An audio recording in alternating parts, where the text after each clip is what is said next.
Welcome to The Debate. We are deep into the most critical part of the NFL season, and the Kansas City Chiefs organization is under a ton of pressure right now. They just promoted C.J. Hansen and Mike Edwards to the 53-man roster. And of course, the huge news of Patrick Mahomes' season-ending surgery is forcing some really tricky roster management. In response, they've signed two guys to the practice squad, offensive lineman Nick Broeker and safety Tanner McAllister. And these moves, on the surface, they just look like standard paperwork. But given the timing, it's week 16. They're fighting for seeding, and they're adjusting to life without their superstar quarterback.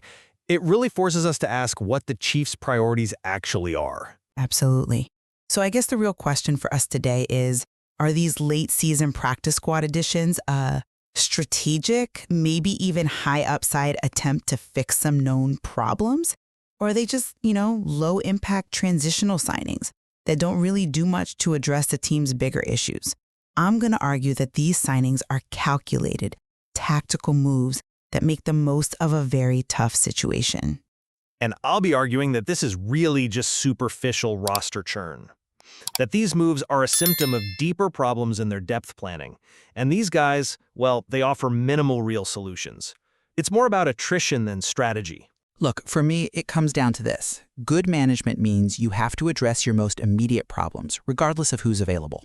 The Chiefs have two very well-known vulnerabilities, and these players are meant to target them directly. So first, Broeker. The analysis of the team all year has been pretty clear. The Chiefs' number one struggle has been the offensive line, especially when the backups have to play. The source material says flat out that the substitutes have simply not been up to the task. Yeah, that much we can agree on. The O-line depth has been a structural failure. Exactly. So Broeker, a former 7th-round pick from Ole Miss, where he was a really good multi-year starter, is brought in as a potential reserve guard. This is the definition of using the practice squad strategically. Why? Because it's a totally low-risk mechanism, it's a tiny financial commitment, and it gives you full control without using one of those precious 53-man roster spots.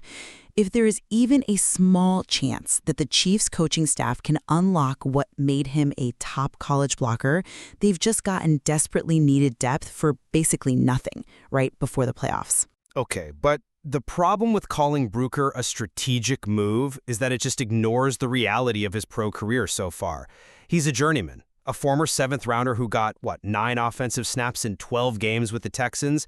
If the offensive line is truly the Chiefs' biggest problem, the solution can't be to just cycle through players who couldn't even make the active roster for a division rival. That's not low-risk, high-reward. It's a minimal-cost project that provides zero actual security in Week 16, when what you need is reliability. It feels more like hope than a real strategy. Okay, but let me move to McAllister, because I think this move shows an equally specific strategic thought process. We're talking about late-season football, right? Where special teams can win or lose you a game.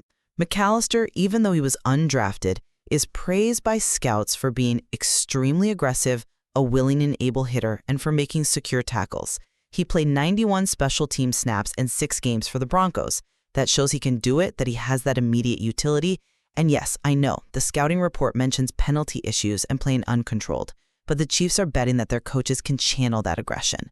They need a physical spark, and they're using a practice squad slot to get a known physical player for that unit. I just have to fundamentally push back on the McAllister signing. While sure, he fills a roster spot, the evidence suggests he introduces a massive flaw at the worst possible time. The scouting report specifically points out a tendency for frequent penalties and a reputation for playing out of control.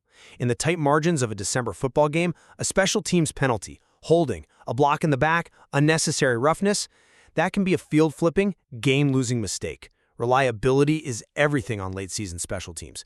Bringing in a guy who's a known liability for flags, who only saw 19 defensive snaps in those 6 games, it suggests they're prioritizing raw physicality over discipline, and that is a huge strategic misstep for a team that wants to win a championship. Let's dig in a little more on Broeker and the offensive line, because your argument seems to hinge on just dismissing him because of those 9 snaps.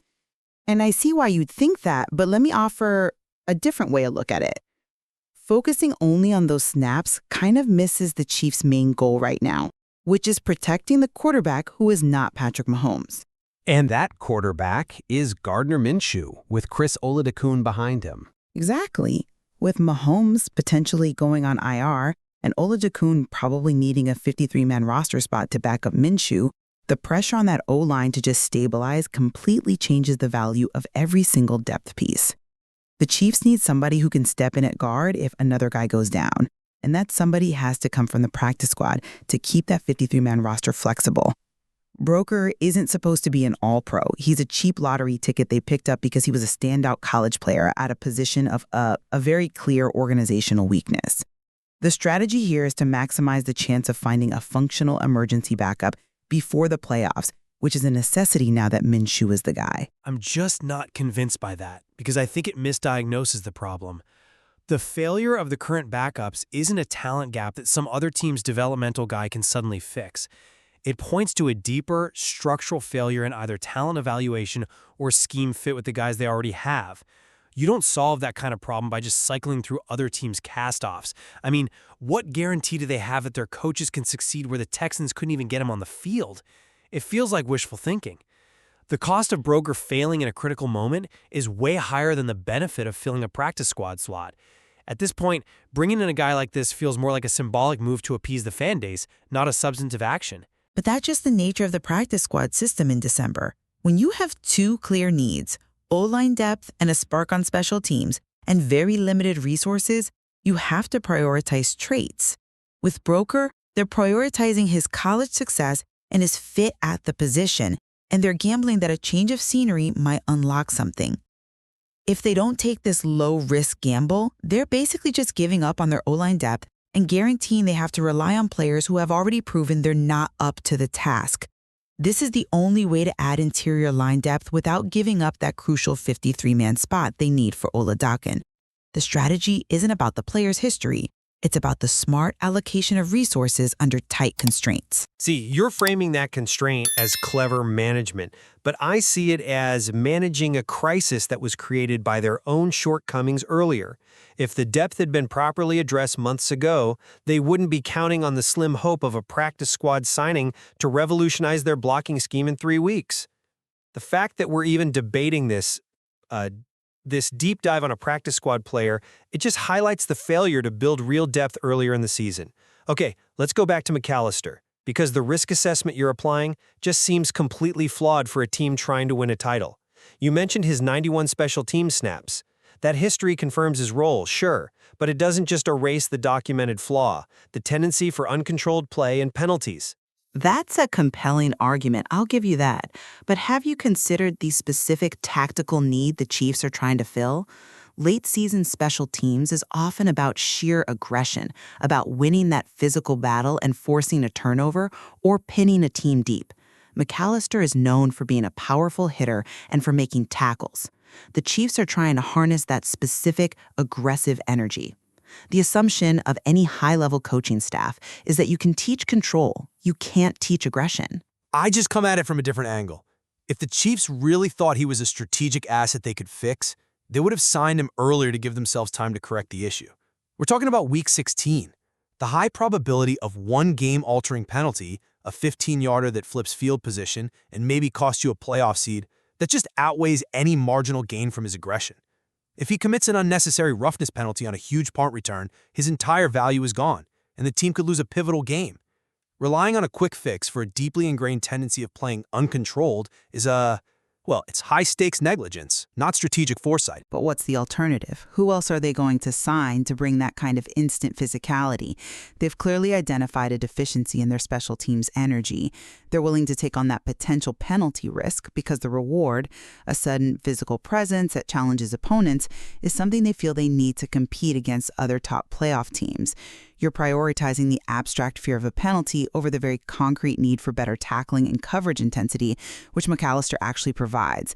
They're choosing a calculated risk for a specific improvement over the safety of just being mediocre. But the risk isn't abstract, it's tangible, and it's documented in the source material. And the Chiefs aren't desperate for bodies, they're desperate for disciplined execution. A player known for being uncontrolled is the exact opposite of late-season discipline.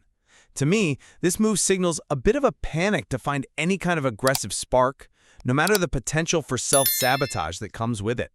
And this leads us right to the context of the Mahomes injury, which I would argue makes using these practice squad spots the absolute height of tactical management. How they handle the 53-man roster because of the quarterback situation dictates everything else. I agree the Mahomes context is central, but I actually think it completely undermines your point. Well, consider this. Mahomes hasn't been officially moved to injured reserve yet. The team is holding that spot open, maybe waiting for a final diagnosis, or just keeping their options open. In the meantime, the Chiefs have to promote Chris Oladokun to the active roster to be the immediate backup for Minshew. That one move eats up a critical spot on the 53. So using the practice squad for Bruker and McAllister lets the Chiefs address other needs, O-line depth, special teams, without sacrificing the permanent, valuable 53-man spot needed for Oladokun. This is nimble, constraint-driven strategy. It's prioritizing the most critical position, QB depth, while using the only flexible resource they have left to patch other holes. I see it a different way. The necessity of filling the practice squad spots left by Hansen and Edwards is just administrative. The strategic focus should be on stabilizing the team's entire identity for a playoff run without Mahomes. These minor low-ceiling signings are a distraction from the reality that the whole season has fundamentally changed. The value of a scouting project like Broker, who needs time and development, drops to almost zero when the team's window is right now. If these were really high-value strategic signings, they'd be acquiring veterans with a known floor and reliability, not guys who need extensive coaching to overcome issues like uncontrolled play. But that assumes that reliable veterans who fit the exact profile they need, an interior guard, a high-motor special teams guy, are just sitting around in Week 16 waiting for a practice squad contract. They're not. Given the reality of the market, these two players might represent the highest potential upside for the specific needs they've identified. The strategy is about maximizing the marginal utility of those practice squad slots. By bringing these guys in, they're ensuring that every single roster spot, no matter how far down the depth chart, is being used to try to solve a known problem before the playoffs start. And my contention is that the Chiefs are just managing attrition. They aren't proactively preparing for a deep championship run. The fact that they need a developmental guard who failed elsewhere and a special teams player who brings a massive penalty risk, it just confirms a systemic weakness in their foundational depth. If the practice squad is your only option left for fixing your biggest problem, that isn't strategic success. That's an admission of prior strategic failure. So while the immediate game day impact of these signings might be low, we might never see Broker take an offensive snap, the evidence shows the Chiefs are intelligently using every available roster resource to try and fix their known weakness on the offensive line and to inject some physicality into special teams. This is calculated roster management, balancing immediate needs with the constraints that come from a critical injury. Yeah, I'm just not convinced.